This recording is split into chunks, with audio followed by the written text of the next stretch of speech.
I found a couple models for why people become radicalized. One model is the disaffected kid, just looking to take it out on the world in some way. And the other model is they just think there's a coolness factor to it. The push and pull and the division that we're seeing today and the emotional stir it's creating, it's a prime hunting ground for extremists right now for vulnerabilities. I think that we have to respect that they live their lives online, but help them with tools to recognize and reject so that they're more resilient to it. I'm Julie Rose, and this is Top of Mind. I have been a radio journalist for 2 decades, but a few years ago, I found myself avoiding the news for long stretches because of how depressing and divisive it all seems. I still wanted to be informed and engaged on important issues, though, and I figured I couldn't be alone in that. So we created this podcast. Each episode, we tackle one tough topic in a way that will challenge you, help you feel more empathy, and empower you to become a better citizen, a kinder neighbor, and a more effective advocate.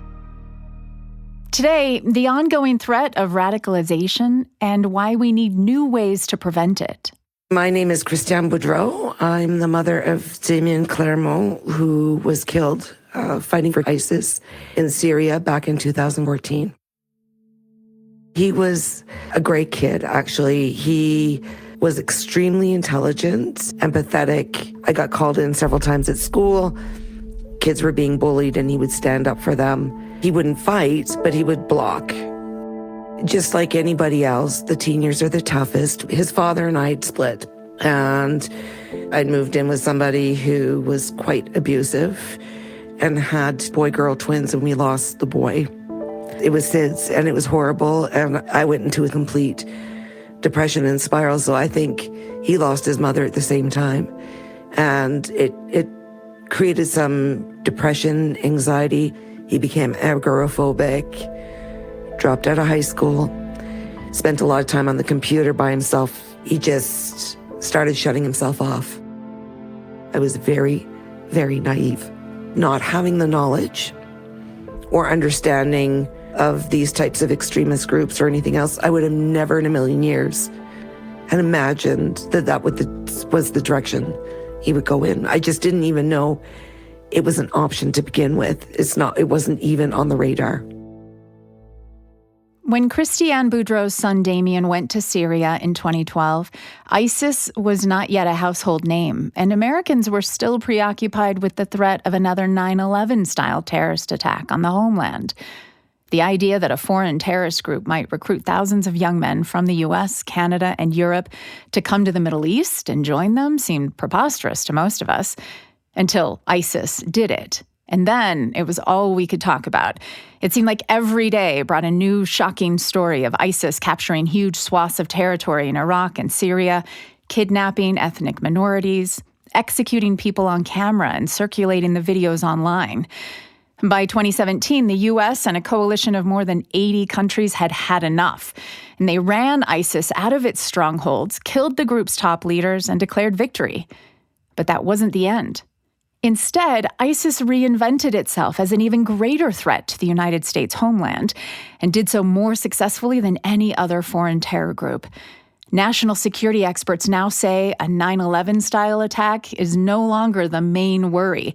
It's domestic terrorism by lone wolf attackers radicalized online to murder their fellow Americans. The man who drove into a crowd ringing in the 2025 New Year on Bourbon Street in New Orleans, killing 15 and injuring dozens more, he left a video pledging allegiance to ISIS. The FBI and Homeland Security say they've intercepted many more plots by ISIS-inspired extremists. One was in the works for Election Day 2024. Another was preparing to drop a bomb from a drone on a pride parade in Arizona. So today on Top of Mind, we'll consider how ISIS has revised the radicalization playbook to become the, quote, easiest club in the world to join, as one expert describes. We'll hear how other extremist groups are using that same playbook, and we'll consider what it'll take to prevent young people in our lives from slipping into extreme views that justify violence against others. In hindsight, many of the warning signs of Damien's descent are painfully clear to Christiane Boudreau. When he began isolating himself, sinking into depression and anxiety, she tried to get him some help. I brought him to a counselor a couple of times, and the counselor said, look, I'm going to be frank with you. He's too smart for me, and he's dancing around me in circles. I can't help you. Take him somewhere else. But Boudreau struggled to find another therapist with the capacity to take Damien on through the Canadian healthcare system. They lived in Calgary. People don't call you back. There's a wait list. You have to wait a year to get in, that type of thing. And finally, when he didn't want to go anymore, and I got tired of doors closing in my face, thinking, like, I'd give up. And I wish I hadn't. The day after his 17th birthday, he attempted suicide. And he was being rushed into emergency. Damien was in a coma, and doctors said there was little chance he'd recover. And I think it was 2 days later, he was up and walking on his own, no brain damage. They couldn't understand how. And he thought that meant that he had a deeper purpose in life. So did things improve after that for him? It did. That's when he found Islam and found he'd stopped coming to church. I was going to a Christian church at the time. He'd stopped coming with me. Met some good friends, started working, started putting his life together, and it was a big, huge positive change at that point. How did he find Islam? Was it an online thing, or did he meet some people at a mosque or something? Living in Calgary, there's a lot of Muslims that lived in that area, and he had gone to school with a bunch of kids at one point that they were Muslim, and he'd ask questions. And then he started asking more questions online and met a few people and spoke with them. But it wasn't anything radical. It wasn't anything extreme. And so he decided he wanted to check it out, and he started going to the mosque. You were pleased that he found Islam? That he found his way, his path that he needed to find. It's very individual, and I was very supportive. But then, as he turned 18, Damien moved into an apartment in a different part of town and started attending a different mosque closer to his new place. That's where the problems began. The men Damien met there turned out to be a radicalized cluster, already on the radar of Canadian law enforcement for their embrace of extreme views justifying violence, views not in line with mainstream Islam. Several of them would end up among the first foreign fighters going to join ISIS overseas. Christiane had no idea, but she sensed Damien was changing. His life was a little bit more secret. So instead of his friends coming in and me meeting them, and really, really kind, good people, all of a sudden they disappeared. He started meeting different people and was introduced to all the conspiracy theories and the radicalized part and the extreme part of Islam, and the part about how Muslims were not being respected in the world. It was unjust. Then he was exposed to the Syrian war that was going on, and they convinced him that women and children were being attacked, raped, killed. So of course, that was his exact vulnerability and weak spot, where he felt very protective. So they knew exactly the vulnerability to hook him with. What was the next big step? Was it when he left for overseas? Pretty much. He had been saying he wanted to go to school to learn Arabic, to become an imam and do Islamic studies, and said he was planning on going to Egypt. I didn't take it seriously. But one day that fall, in 2012, Damien said he had booked a ticket to study in Cairo, and he came to dinner the night before his flight to say goodbye. He had trimmed the beard all down, looked nice and neat, gotten new glasses, new camera, everything. So I thought, okay, he's getting ready to go to school. So he hugged me. Still remember like it was yesterday. Called me the next morning from the plane at 6 a.m. And that's when I knew something was wrong. I just felt it. I could hear the loudspeakers on the plane. And my heart sank. It was just a gut feeling. Mothers have to listen to that gut. And when we hung up, he said, I gotta go, we're taking off.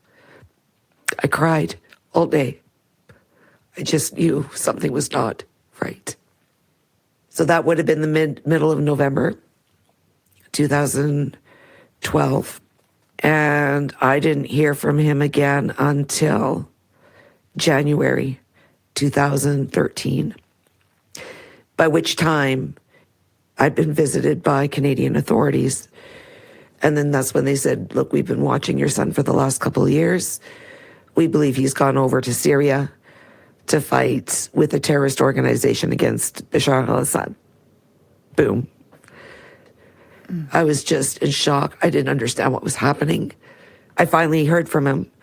I think it was about a week later. And I said, where are you? What's going on? I looked up the country code. You're not in Egypt like I thought. Why are you lying to me? Where are you? What's happening? Did he answer you? He said, no, you're right, Mom. I'm not in Egypt. He said, I was in Turkey. I'm now in Syria.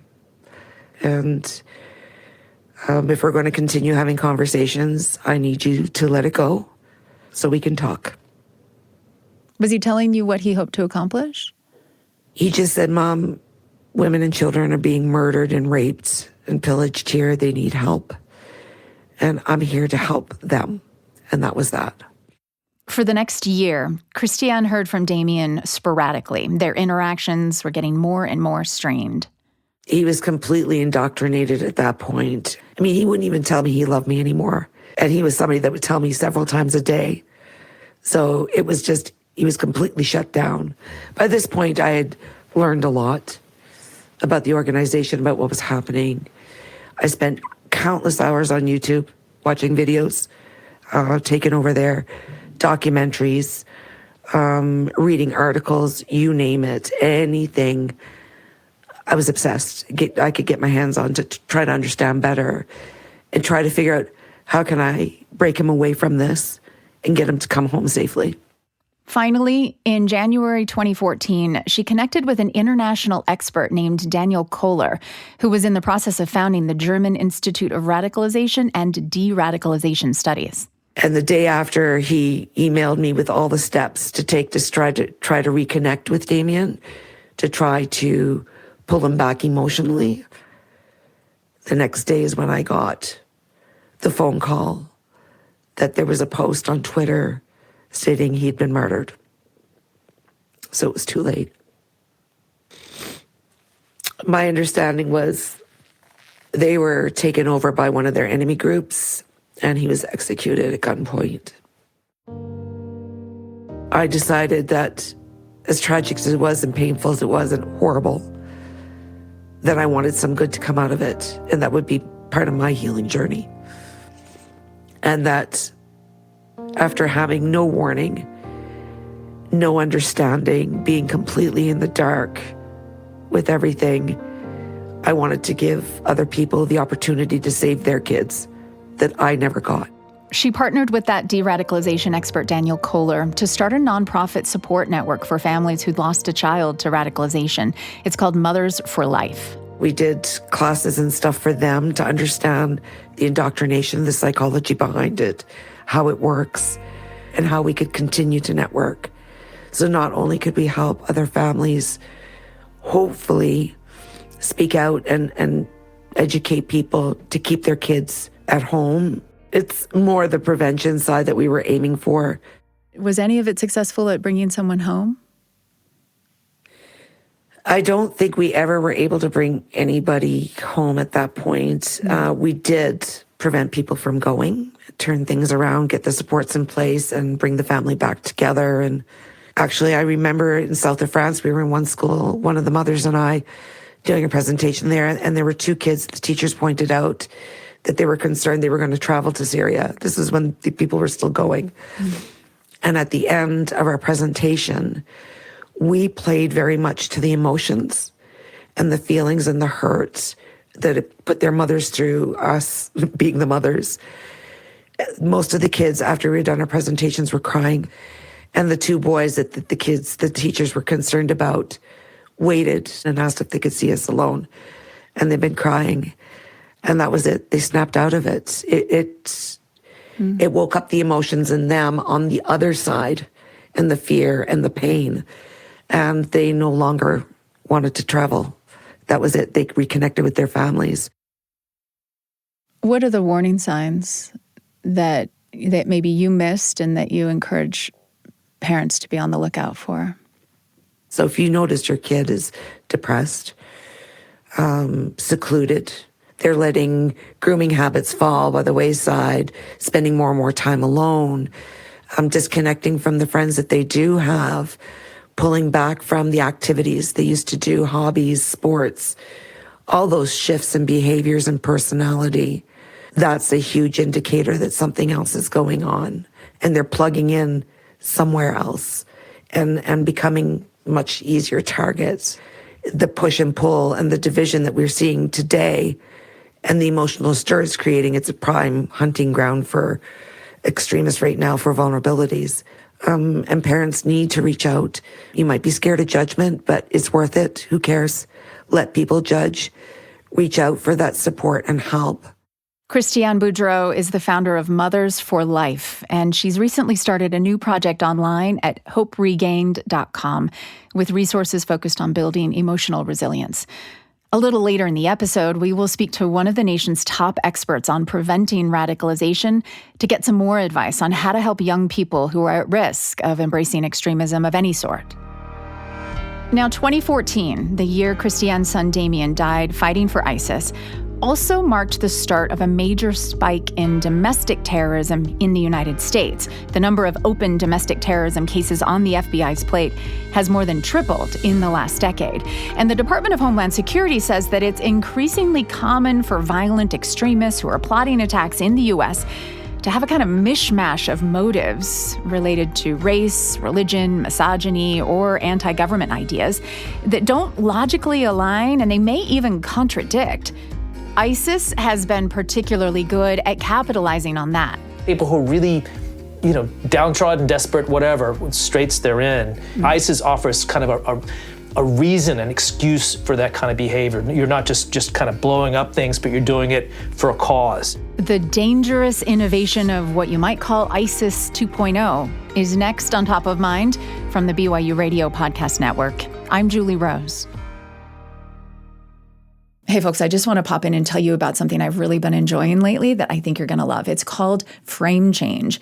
It is a free, nonpartisan weekly newsletter by Eric Thompson. Their whole goal is to promote civil discourse by helping us better understand views beyond our own, which is very much in line with what we do here at Top of Mind, and that's why I think you'll really like it. Each week, the newsletter explores a hot topic by summarizing prevalent arguments from across the spectrum in depth, and they include supporting data and links so you can go learn more if you want to. It basically tackles issues the way top-of-mind listeners like us would want it done, right? Neutral, thoughtful, and deliberately focused on bringing light to the nuances of arguments from multiple sides without the noise and without a secret agenda. And like I said, it's free to subscribe, so go to framechange.com to sign up. Okay, back to the show. What we saw in New Orleans on New Year's Day was exactly the kind of thing you might have predicted, because this is the new MO for ISIS. This is Washington Post national security reporter Joby Warrick. He won a Pulitzer for his 2015 book called Black Flags about the rise of ISIS. And while many of us may have been surprised to hear that the man who drove a truck into a crowd of people on Bourbon Street had pledged allegiance to ISIS, Warrick was not. They can't do the things they used to do in the past. And if we think back just a few years, they were, carrying out very large coordinated attacks. The one that comes to mind is the big attack in Paris in 2015. Things that require a lot of coordination and resources and command structure, sometimes weapons and weapons being trafficked to various places. That's something ISIS used to be able to do when it had territory, when it had things like bank accounts that were, open and usable, and they could transfer money around the world, and they had, a land from which they could build things if they needed to. So that went away, thank goodness, because it was just a highly dangerous and destabilized situation. But the new model is exactly what we saw on New Year's Day. It's the ISIS-inspired attacker. It's somebody who may or may not have been in touch with ISIS, but it's still the power of ISIS to be able to motivate people to do things such as we saw on New Year's Day. So in order to pledge allegiance to ISIS in the process of doing this evil thing, what's required? I mean, is there some sort of initiation in order for me to put the ISIS flag on my, vile act? I used a line in this last piece I did in writing about the New Orleans attack, and that is that ISIS is the easiest club in the world to join. And this is the really different thing about ISIS that makes it different from Al-Qaeda and all the other groups that we know about.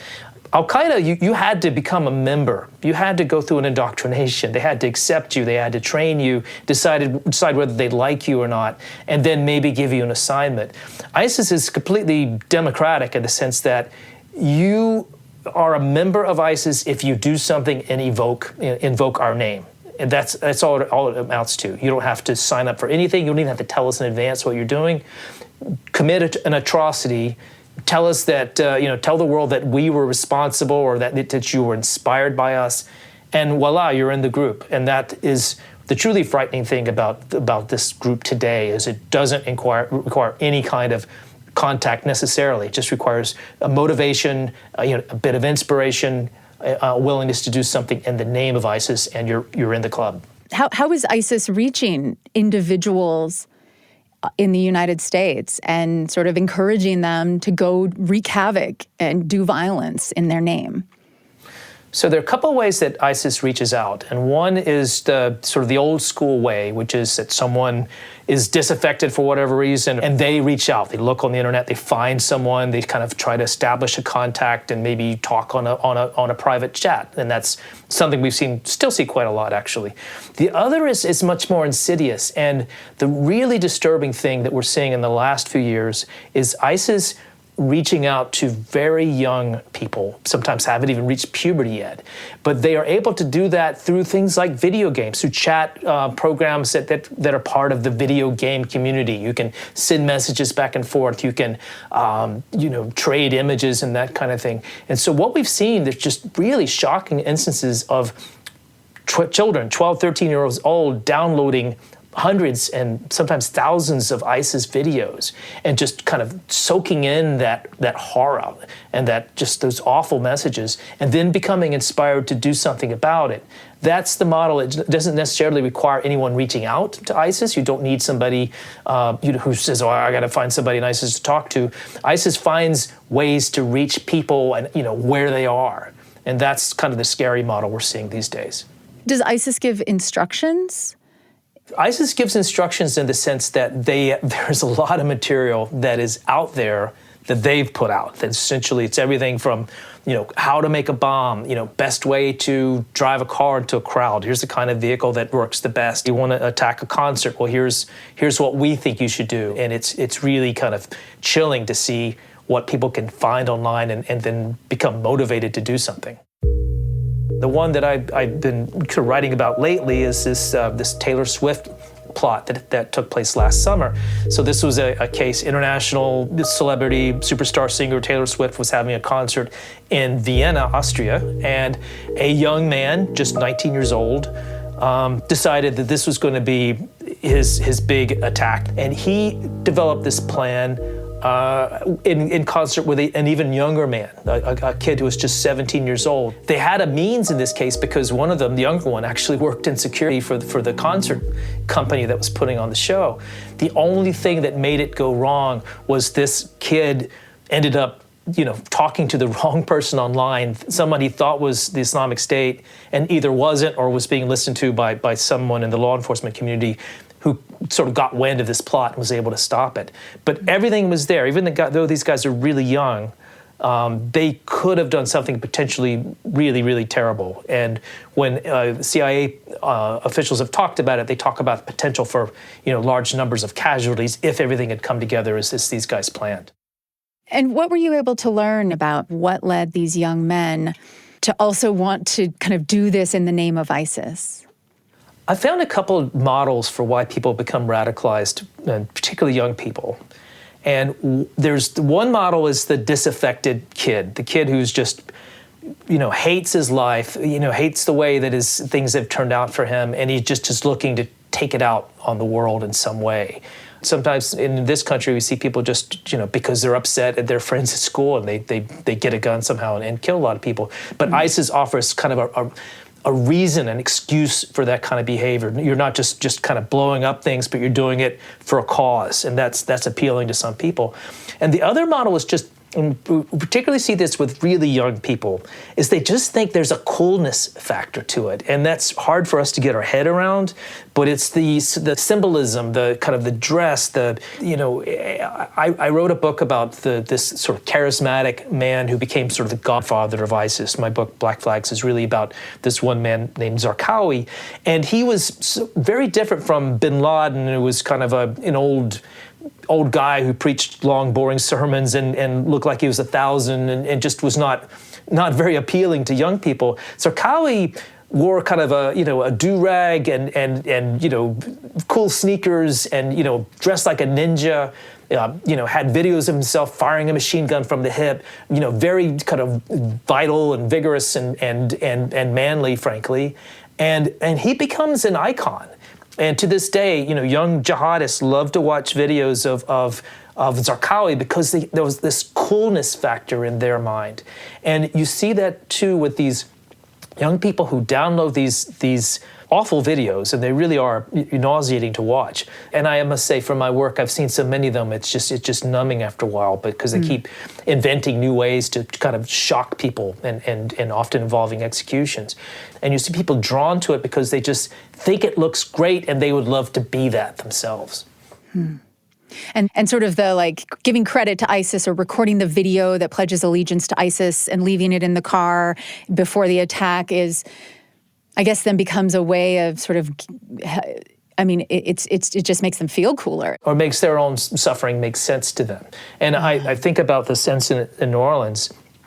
This guy, Jabbar, was, he had been, a fairly decent trajectory, had an army career in IT, and he was, seemed to be doing well. But then it's just, his life just took a nosedive. He got divorced 3 times. He was way underwater on his mortgage. Just everything was going wrong in his life. And, some people commit suicide. Some people, they're in a, they kill a family member. This guy decided that, by kind of pledging allegiance to ISIS online, which he did, by kind of immersing himself in ISIS literature and then going out and just taking out his frustrations on the world. So to him, that wasn't a suicide. This was me, committing an act of martyrdom. This is me, doing something for ISIS and thus something for Allah. Do these individuals always either convert to Islam or are they Muslim to begin with? I've noticed a really interesting mix in people who are looking at whether or not to take on the religious aspects of jihadism as well. If you look at most ISIS literature, they're proclaiming or preaching a very harsh vision of Islam. It's not mainstream by any stretch. It's very, very dark. Zarqawi, the godfather of this, his idea was that his interpretation of Islam was correct, and everybody who was different from him, including all other Muslims, deserved to die. And he kind of made it his mission to kill Shiite Muslims and try to start wars between Shiites and Sunnis. So they're devout in their own way, but it's not in a mainstream way at all. And some people, try to follow these precepts and they sort of adopt the uniform, whatever, clothing they see these people wear, or recite the same verses. Others are more interested in the trappings, and they want to look like ISIS. They want maybe to mouth some of the liturgy, such as it is. But they're more concerned about this act of violence than with kind of buying the whole package. And some of these young people in particular, if they don't deeply understand the religious parts of it. Zarqawi himself was, illiterate. Well, he could barely read and write. He dropped out of elementary school. He was a sort of a gangster and a thug who then became a religious radical. He didn't understand the religion himself, and it didn't matter to him because he kind of made up his own rules. And that seems more typical of the ISIS, recruits that we see online. Zarqawi, from the very earliest time, as uneducated and unsophisticated as he was in many ways, understood the power of broadband as it was just starting to come around in the mid to late 2000s to kind of put out its messaging around the world on an unprecedented scale. They, have consistently been good at figuring out how to get content to people and how to make it compelling for their target audience. And that's been the story of ISIS from the beginning, and they're still very good at it today. Let's dig into that history a little bit more, the origins of ISIS, to see what that can help us understand about why ISIS has been so much more successful even than al-Qaeda, really, certainly in the last decade, in kind of mobilizing people to want to be part of it, regardless of their actual background or connection to the ideology. So you mentioned Zarqawi a couple of times. Take us back to the moment when he emerges on the scene and ISIS, at least the concept of ISIS, begins to form. Zarqawi, as I explained, he was, kind of a dropout. He's from the country of Jordan in the Middle East, his country right next to Israel. And as a young man, again, having, not many other prospects in life, he decides to join what was then the big jihad of the day, which is to go to Afghanistan and fight the Soviets. And he gets there a little bit too late. The Russians have already gone, but he joins one of the militias and fights in the Civil War and gets military experience. But again, as we said, he's got his own very warped views of what the proper religion is. He starts to kind of create this own, ideology for himself.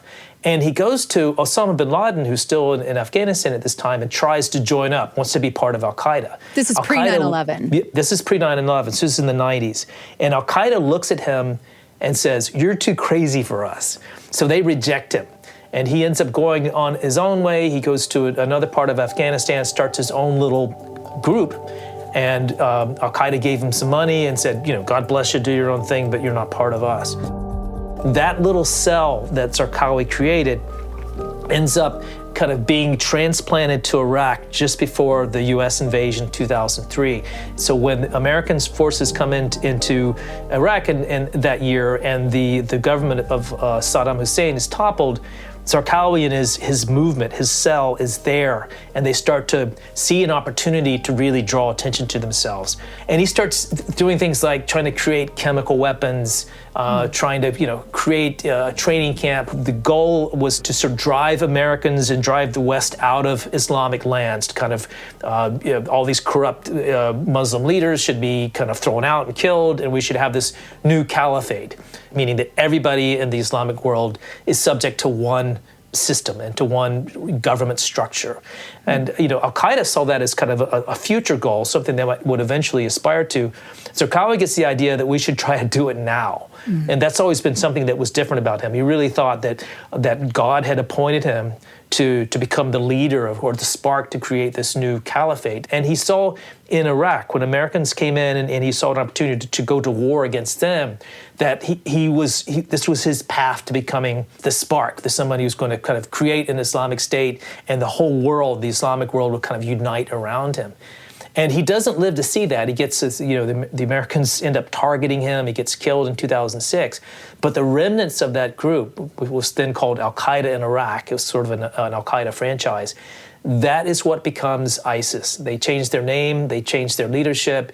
When Syria erupts into civil war in 2011, they see an opportunity to kind of really leapfrog into a new era there. So they get involved in Syria's civil war, they start taking territory, then they march into Iraq, and we start to see what happens after that. It's around this time that ISIS begins successfully recruiting thousands of Westerners like Damian Claremont to come join them in Syria. By the middle of 2014, ISIS, with a new leader named Abu Bakr al-Baghdadi, has stunned the world by capturing Mosul, the second largest city in Iraq, kidnapping and slaughtering entire villages of ethnic minorities, and murdering American journalist James Foley on camera. Just a level of barbarity that is just so repugnant and repulsive to the world that, when the United States and its allies did get involved, we ended up forming a coalition of more than 80 countries united in the cause of destroying this group. So why wasn't that the end of ISIS? So the one thing that was a little bit visionary, I guess you could use that word, and not in a flattering way, about Baghdadi, the leader, was that he realized that that ISIS's future by 2018 was looking pretty bleak. Their strongholds are falling. Eventually he would be captured, and eventually he was killed, as we know. But he started to lay the groundwork for what would come after. And his vision was to create this network, to create franchises so that ISIS can continue to exist in other places, even if they lost their caliphate. And also to try to create the infrastructure of this virtual caliphate, which came to exist. So there's an ISIS caliphate that still exists online that you can find on the web that is much more about trying to recruit and try to draw people to the organization and get them to do things on ISIS's behalf. And an online caliphate turns out to be nearly impossible to destroy or even intercept, says Warwick. What we've seen is Interpol, which is sort of this international sort of police network. They'll announce, we've shut down 15 sites and we've knocked out these broadcasters and they're not able to put out content anymore. But these guys tend to, like cockroaches, they come back pretty quickly. Sometimes within weeks or even days, they're back online again. And often the recruitment doesn't leave a trail. If you're a kid in Austria and you're communicating with ISIS online, Americans can actually see that typically. Our NSA is pretty powerful and has its listening antenna all over the world and can sometimes intercept these communications and alert local authorities to them. In this country, we have privacy protections, so the FBI can't eavesdrop on you without probable cause. If you're an American citizen on U.S. soil. And that's the way we typically want to be able to live in our own country. Mm-hmm. But that means that recruitment, when it does take place, unless there's some clear link to someone outside, it's not always possible to detect it. And if you have someone who is really kind of self-isolating, like this Jabbar guy who did this awful thing in New Orleans, he was kind of isolating in his own little apartment and doing a lot of this stuff without really letting anybody else know. So if you're not sharing, if you're not telling friends and relatives about what you're doing, you're not leaving a lot of breadcrumbs for law enforcement to see. So that allows these kinds of plots to kind of to gain some momentum and potentially do a lot of damage. Now, that's not to say that at some point in the future, ISIS could succeed in organizing a plot from abroad that could affect us. Most law enforcement officials and intelligence folks don't think that ISIS has the capability to do something as ambitious as 9/11, but there are lots of things short of that they could do. And they certainly could find enough allies just through their social media outreach to find helpers and assistants, people who could get guns or ammunition, people willing to do things on their behalf. So that can't be discounted. But what we see more typically on a day-to-day basis is just lone individuals who become radicalized for whatever reason, and they're almost impossible to discover and stop until they actually do something. Joby Warwick is national security reporter for The Washington Post and author of the Pulitzer Prize-winning book Black Flags: The Rise of ISIS. The privacy limitations that prevent American law enforcement from catching violent attacks before they happen are precisely why extremism expert Cynthia Miller-Idriss says we need to focus much further upstream. I don't think anybody wants their best hope of preventing mass violence to be like how good we've become at barricading the doors. So the U.S. has started over the last 5 or 6 years to invest a little more heavily in what we call primary prevention, which is preventing people from going down these rabbit holes to begin with. And how do we do that? Well, that's next on Top of Mind. From the BYU Radio Podcast Network, I'm Julie Rose. Hey friends, I would like to take just a moment and introduce you to another show from the BYU Radio family of podcasts. It's The Lisa Show. Lisa Valentine Clark is the host. She's a comedian, actress, believer, single mom. And the show delves into the multitude of challenges that shape our lives, whether it's parenting, mental health questions, social issues. Lisa and the Council of Moms will tackle it and do it with a lot of laughs along the way as we attempt to figure out this thing called life. So check out The Lisa Show. Listen wherever you get podcasts. While ISIS, thanks to its online evolution, now poses a bigger threat to Americans than it ever has, the U.S. Department of Homeland Security has recently moved 2 other rabbit holes of extremist ideology to the top of the threat list. One are supremacist ideologies. The other side of that is anti-government, anti-democratic movements that reject the rule of law. This is Cynthia Miller-Idriss, a professor at American University, and I'm the founding director of the Polarization and Extremism Research and Innovation Lab, known as PERIL. She says white supremacist extremism has historically been the most prevalent of the supremacist ideologies in the United States. but also we see Western supremacy, Christian supremacy, male supremacy. Those are things that establish a hierarchy of superiority and inferiority that says that some people should be in service to others, whether that's sexual service or labor service or whatever it is, that they're entitled to that because there is this hierarchy of superiority and inferiority.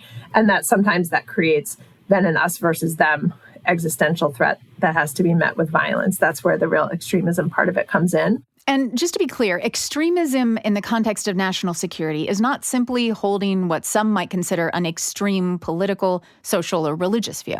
It's really about this us versus them way of thinking that is not just polarization, but really seeing the other as an existential threat that you have to eliminate.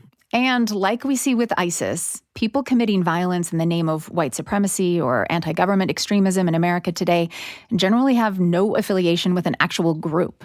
They essentially self-radicalized through propaganda that they encountered, but they're not like taken by the hand and led to a backwoods militia, right, and signing up with initiation rites. They're not becoming a identifiable member of the Ku Klux Klan or of a neo-Nazi group. One of the reasons why the actors who, I hate to say successfully, but successfully enact their terrorist plots are individuals who are not associated with groups is because the group plots get foiled by the FBI, who knows how to foil group plots based on infiltration and surveillance and monitoring. And so we do see dozens of plots being broken up every year in ways that we should all be grateful for.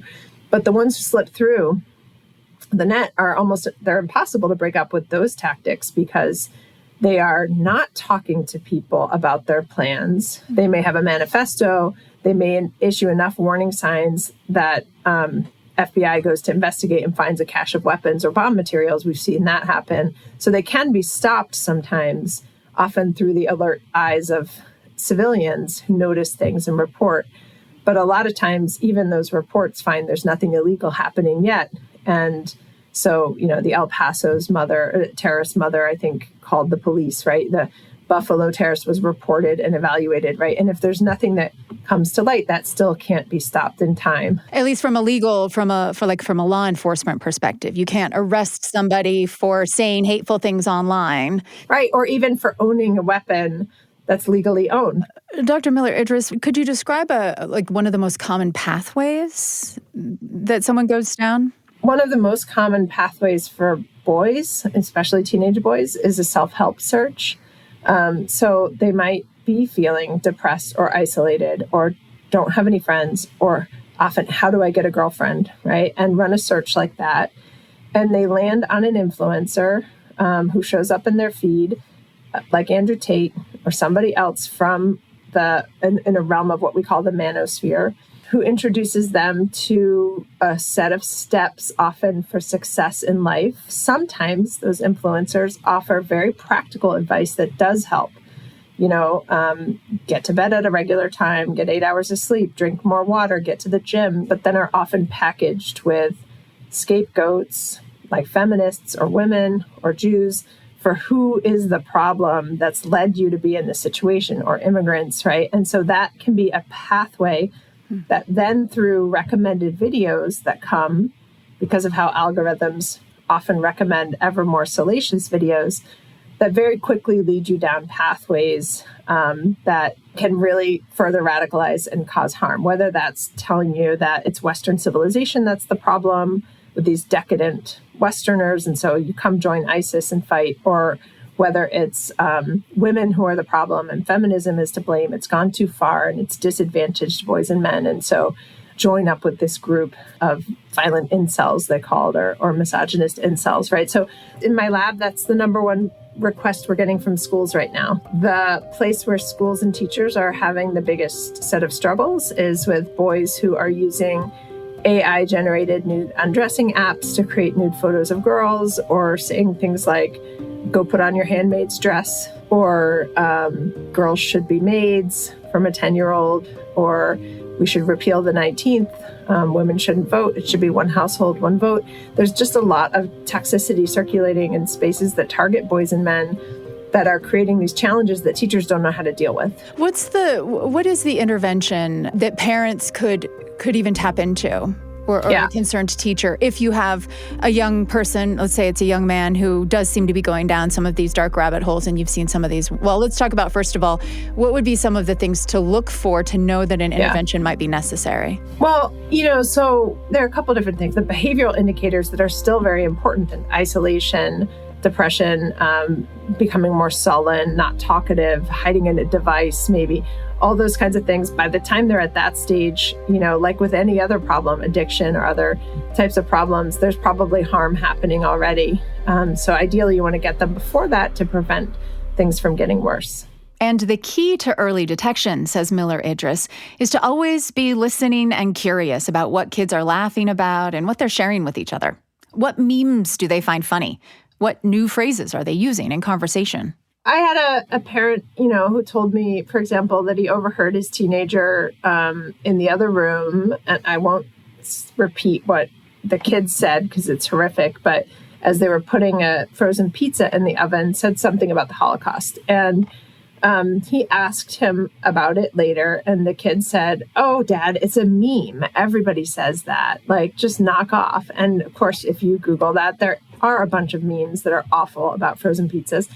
And, but he'd become so desensitized to it. The kid had become. Yeah, the kid had become so desensitized to the idea that, that this was Holocaust minimization or denialism, the dehumanization. Not a bad kid, but it opened up an opportunity for his father to have this conversation about what does it mean to trade memes that are dehumanizing, that are, anti-Semitic in this case, and also just awful. Dig into what is that conversation. So a parent hears their kid say something. I mean, the initial reaction would be like, "Hey, how dare you? Like, that's not okay to say. Like, we don't do that, that's right? Exactly, Shut it down." Right. It's the natural reaction of so many parents is to be horrified, embarrassed, ashamed, and to express that then to their teenager. And that is not the ideal response, right? It's because one of the things we do know is that reacting with shame creates an opening. Often what you see is young men go further online where they find the kind of open, welcoming arms of people who say, "This is where you belong." They just don't, your teachers don't understand, your parents don't understand. They're just triggered snowflakes, or they are just trying to suppress your free speech, and they won't understand you, but we understand you. The risk is that you're driving them further into the arms of the thing that concerns you. Exactly, right? Okay. And in fact, that is, it's very hard, of course. It's not natural to react. The way to react is ideally with curiosity, with phrases like, "Can you help me understand where where do kids share this information? Can you help me understand what it means to you to trade? Why do you think it's funny?" Right?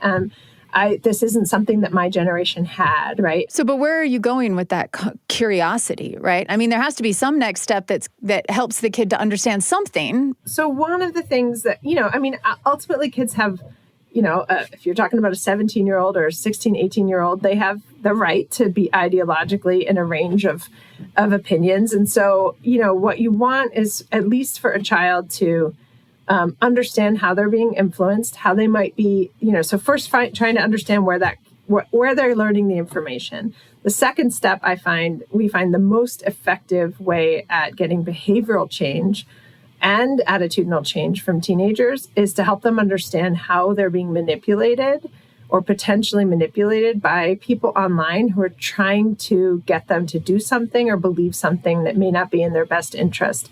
And so the subscription packages of somebody like Andrew Tate are a great example of that. It's expensive. You're subscribing to people's outrage content that often is a performance of outrage content that may not even be what they believe themselves. They're acting as a character, as Tate has described himself as, that is also selling a kind of package of something that they're profiting from. So I often say, people have the right to make whatever choices they want, but you want them to be equipped with the best tools to understand whether and how other people might be manipulating and profiting from their choices. And that often leads to a conversation in groups of kids about the algorithms and what the algorithms feed them on social media. So we know that sock puppet accounts for teenage boys encounter manosphere content in 4 minutes.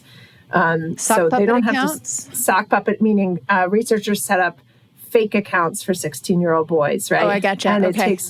And that used to be like 9 minutes, and now it's 4 in the recent data that I saw. So, really, they don't have to search for it at all. It comes to them. And so if it's coming to them, someone is profiting from that. Someone's trying to sell them something. And being aware of that can really lead to their being more skeptical and rejecting it. They still have the right to choose it, but it helps a lot. So it's not like parents can solve this in like one conversation. But I will say that we have a series of tools on our website, which are all free for parents and for communities. So at www.perilresearch.com, one of the things we found by studying, we study parents who read our guides, is that about 6% say that they directly intervene now with a young person who they understood now was exposed to harmful content or radicalizing content online in a way that started a conversation. And that the number one place where that happened was in the car, which is really interesting. So, anyone who's a parent of teenagers who carpools a lot will know, like, that's an opportunity to overhear things and to listen to things and then have conversations with kids that don't involve eye contact. I mean, I can't help but think maybe we should just keep kids off of social media. Would that solve anything? But, it doesn't, and it doesn't solve it. And it's also like what we hear from kids is pretty amazing when kids report. I often ask them in middle schools and high schools, what do you think we should do? 2 things that are really consistent. One, they tell me, whatever you do, don't be preachy about it. So that's a quote from a 10-year-old. And then somebody in a high school said the exact same thing with a better vocabulary word. He said, just don't make it sanctimonious. And part of that is the finger wagging about online worlds. And I think we have to honor and respect the fact that we've created worlds for them that are now online. And what we're trying to help parents understand is like the landscape is so much messier and more complicated and risky than you're aware. And even when you allow your kids only 1 hour a day of screen time, a lot of that content coming across their feeds is going to be problematic. And they don't often have anywhere to talk to about it or don't know who to approach about it. In late February, for example, I recently heard high school students tell me that their Instagram accounts were flooded with a day of horrific violent content, live murders, suicides, animal abuse, child abuse, and then it went away after a day. And when you look that up, indeed, Meta issued an apology for an error that led to some users seeing violent content on their feeds for a day. But that high school group that I spoke to was about 50 kids, high school juniors, and every one of them had it all day long. One of the teachers said at one point, wait, let's stop for a second. You're telling me that you saw a murder on your phone over lunch and then had to go take a math test? Like, that's something we should probably deal with, right? We need a mechanism to make sure that kids know how to talk to adults about what they're seeing on their phones, even when they're not searching for it. And again, the solution is not necessarily to say, no, none of it. I think that we have to respect that they live their lives online, but help them with tools to recognize and reject so that they're more resilient to it, and also be consistently kind of literate and improving our own literacy ourselves about what worlds our kids inhabit online. Cynthia Miller Idris is a professor at American University and founding director of the Polarization and Extremism Research and Innovation Lab, or PERIL. Those resources she mentioned earlier are online at perilresearch.com. And watch for her next book coming out later this year called Man Up, The New Misogyny and the Rise of Violent Extremism. Thanks for listening today. And as always, I'd love to hear your thoughts. You can email topofmind@byu.edu. Top of Mind is a BYU radio podcast. Today's episode was produced by me and Elena Beck with help from James Hoops, Samuel Benson, Isabella Sosa, and Sam Payne. Our audio engineers are Lauren Sandberg and Brandon Lewis. I'm Julie Rose. We'll talk soon.